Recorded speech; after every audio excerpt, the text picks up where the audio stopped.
In 1977, a seemingly ordinary house in Enfield, London, became the center of one of the most terrifying and well-documented hauntings in history. What started as strange noises and unsettling occurrences soon escalated into something far more sinister, leading to years of fear, media attention, and a chilling legacy that continues to haunt investigators to this day.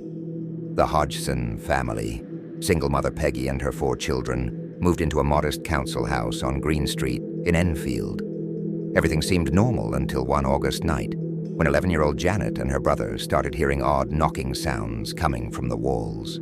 At first they thought it was nothing, perhaps an overactive imagination. But within days, the situation became more terrifying. Furniture began to move on its own. Chairs slid across the floor without anyone touching them, and a chest of drawers seemingly tipped over by an invisible force.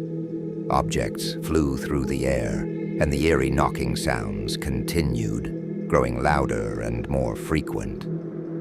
Terrified, Peggy called the police. Even officers who responded to the scene reported witnessing a chair move across the room by itself. But it didn't stop there. News of the hauntings spread, and soon, paranormal investigators from the Society for Psychical Research, including Maurice Grosse and Guy Lyon Playfair, arrived at the house to investigate. What they encountered was beyond anything they had seen before.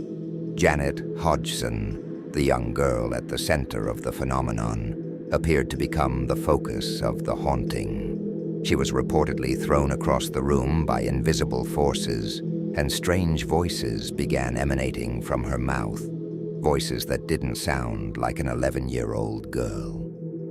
The most infamous of these voices was that of Bill, an old man who claimed to have died in the house.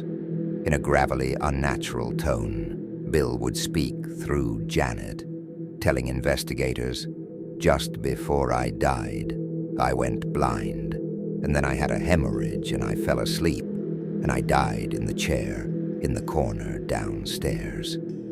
The investigators recorded these voices and were startled by the strength of the voice, which seemed impossible to be coming from such a young girl.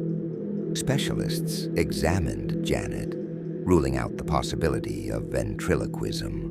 Still, some believed the family was fabricating the entire event. As the haunting continued, things became more violent. Janet was seen levitating with witnesses, including neighbors and investigators, reporting that they saw her floating above her bed.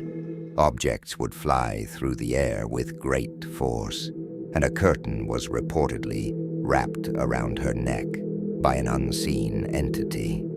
The haunting persisted for over a year. Even though skeptics doubted the authenticity of the case, the sheer volume of witnesses, recordings, and strange occurrences made it impossible to dismiss entirely. Eventually, the haunting seemed to subside, but it left a lasting impact on everyone involved. Janet, now an adult, maintains that most of the events were real, although she admits that she did fake a small portion of it out of frustration. She still insists that something malevolent was in that house. In the late 1980s, a small town in the Midwest was gripped by fear after a series of unsettling events began to unfold at the local train station. The station had been long abandoned, its tracks rusting and overgrown, but legends spoke of the ghost of a conductor named Thomas Hargrove, who had died tragically in a derailment many years prior.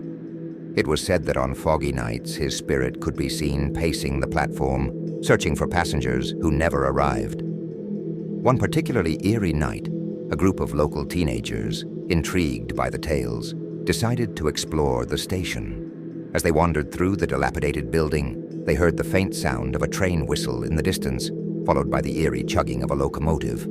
The sound seemed to draw them towards the tracks, where they spotted a spectral train emerging from the fog. its carriages glowing faintly in the darkness. Terrified yet entranced, they watched as the train slowed to a stop, and the conductor, a translucent figure resembling Hargrove, beckoned them to board. In a moment of panic, one of the teens shouted that it was a ghost, prompting the group to flee back into the night. They later learned that the station had been closed for decades, and no trains had operated there for years. The next morning, the town awoke to horrifying news. One of the teens who had ventured to the station was found dead on the tracks, his body twisted and broken, as if he had been pushed by an unseen force. From that day forward, the train station became a place of fear and tragedy, forever haunted by the legend of Thomas Hargrove and the chilling events that had unfolded that fateful night.